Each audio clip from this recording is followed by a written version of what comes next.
The Biden administration on Monday announced preliminary approval to spend up to $1.1 billion to help keep California's last operating nuclear power plant running, even as officials turned down a request for financial aid to restart a closed nuclear plant in Michigan. The Energy Department said it was creating a path forward for the Diablo Canyon Power Plant on California's Central Coast to remain open, with final terms to be negotiated and finalized.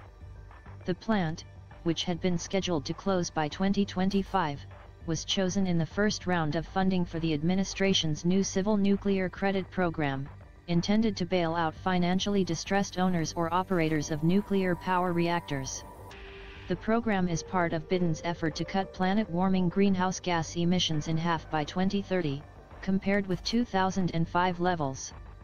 This is a critical step toward ensuring that our domestic nuclear fleet will continue providing reliable and affordable power to Americans as the nation's largest source of clean electricity, Energy Secretary Jennifer Granholm said in a statement. Approval of the funding came as the Energy Department turned down a request by the Palisades nuclear plant for funding to restart operations. The plant along Lake Michigan was shut down last spring after generating electricity for more than 50 years. Granholm served 2 terms as Michigan governor before becoming Energy Secretary. A spokeswoman said Monday that Granholm's tenure as governor played no role in the decision on the Palisades plant. Michigan's Democratic Governor Gretchen Whitmer had brought together a coalition to develop a plan that would have reopened a non-operational nuclear plant for the first time in U.S. history. Despite the temporary setback, Whitmer will continue competing to bring home transformational projects creating thousands of good-paying jobs to our state in autos, chips, batteries, and clean energy, said spokesman Bobby Letty. Palisades owner Holtec International said they fully understood that attempting to restart a shuttered nuclear plant would be both a challenge and a first for the nuclear industry. The Biden administration launched the $6 billion effort in April to rescue nuclear power plants at risk of closing, citing the need to continue nuclear energy as a carbon-free source of power that helps to combat climate change. Nuclear power provides about 20% of electricity in the U.S., or about half the nation's carbon-free energy. The bailout program is the largest federal investment in saving financially distressed nuclear reactors. Most U.S. nuclear plants were built between 1970 and 1990, and costs to operate the aging fleet are increasing.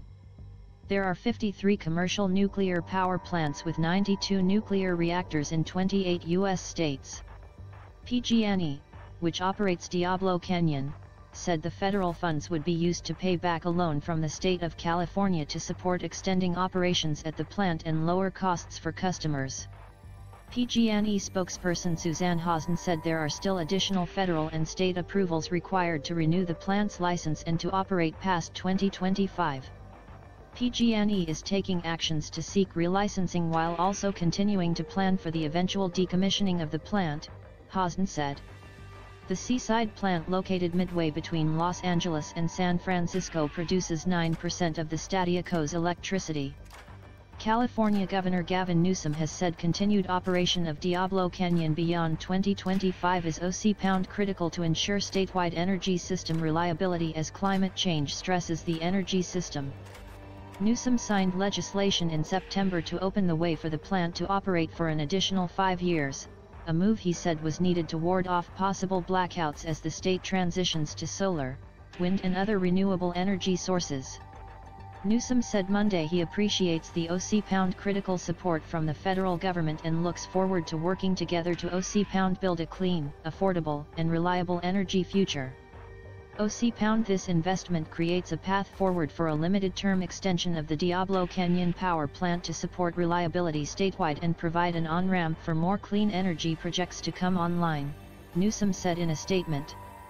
Environmentalists and other critics warn of safety risks from nearby earthquake faults and tons of spent nuclear fuel at the site, along with potential future costs that could land on ratepayers. The Energy Department intends to accept annual applications for the Civil Nuclear Credit Program through fiscal 2031, or until the $6 billion runs out. Nuclear plant owners or operators can bid on credits for financial assistance to keep operating. To qualify, Plant owners or operators have to show the reactors are projected to retire for economic reasons and emissions would increase. The first round prioritized reactors that have already announced plans to close. The second round will be opened up to more economically at-risk facilities, the Energy Department said. The program was funded through President Joe Biden's $1 trillion infrastructure law. Okokoko McDermott reported from Providence, Rhode Island. Associated Press writers Kathleen Ronayne in Sacramento, California, and Ed White in Detroit contributed to this report.